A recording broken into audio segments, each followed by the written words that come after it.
30 दिसंबर 2000 को टोक्यो के एक शांत से इलाके सेताग्या में एक ऐसा घटना घटी जो पूरे जापान को हिला कर रख दिया। एक छोटी सी फैमिली, मिकियो मिजावा 44 साल, उनकी पत्नी यासुको 41 साल, उनकी 8 साल की बेटी नीना और 6 साल का बेटा रेई अपने घर में डेड पाए गए।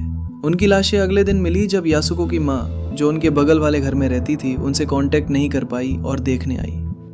इन्वेस्टिगेशन में पता चला कि मिकियो, यासुको और छोटी नीना को कई बार एक पतले और तेज सशीमी छुरी से मारा गया था। छोटी सी बात यह थी कि छोटी सी जान 6 साल का री उसका गला घोंटा गया था। सीन इतना हॉरिफाइंग था कि पुलिस वाले भी हिला गए।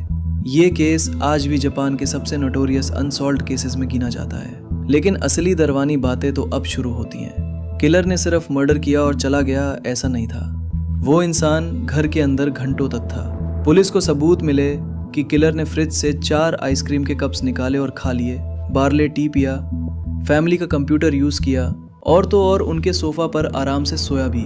और हाँ, किलर ने फैमिली का फर्स्ट एड बॉक्स भी यूज किया।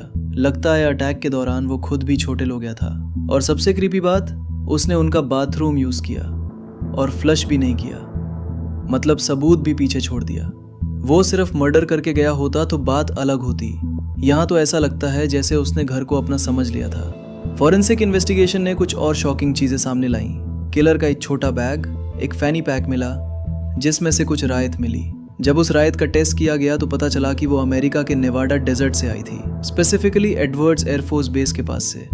मतलब किलर का यूएस से कोई कनेक्शन हो सकता है। डीएनए का मैच जापान के किसी भी डेटाबेस में नहीं मिला। ब्लड एनालिसिस से ये भी सामने आया कि किलर ईस्ट एशियन और यूरोपियन मिक्स्ड डिसेंट का हो सकता है, यानी एक मिक्स्ड रेस इंडिविजुअल। जो कपड़े किलर ने छोड़े थे वो जापान में लिमिटेड एडिशन के आइटम्स थे, मतलब वो लोकल शॉपिंग से भी मिल सकते हैं। लेकिन जो शूज उसने पहने थे साइज 10-5, वो जापान में कॉमन डिजाइन नहीं था। फिर से एक फॉरेन लिंक। तो आज इतने साल बाद भी सेताग्या फैमिली का ये केस अनरिजॉल्व्ड है।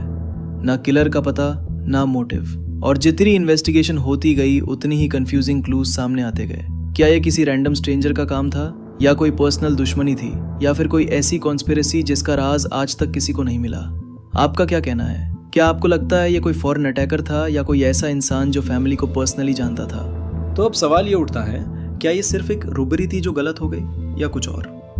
पुलिस कहता है कि किलर घर के दूसरे फ्लोर की खुली हुई विंडो से अंदर घुसा था, शायद चोरी करने के इरादे से। मिकियो का वॉलेट मिला, लेकिन उसमें से कुछ कैश मिसिंग था।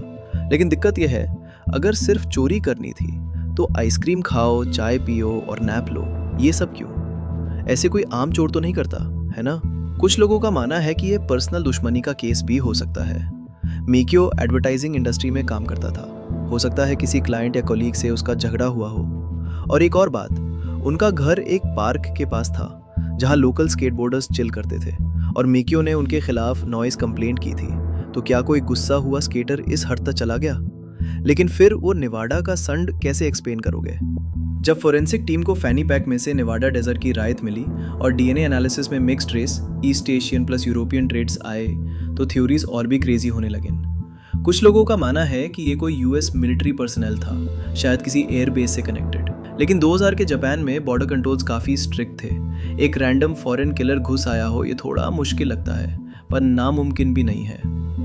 कुछ लोग कहते हैं कि ये किसी सीरियल किलर का काम हो सकता है, लेकिन जापान में ऐसे किसी और केस का रिकॉर्ड नहीं मिला जिसका पैटर्न इससे मैच करे।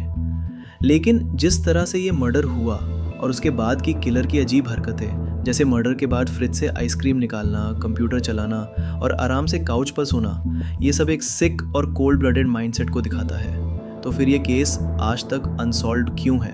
टोक्यो पुलिस ने इस केस पर सब कुछ लगा दिया।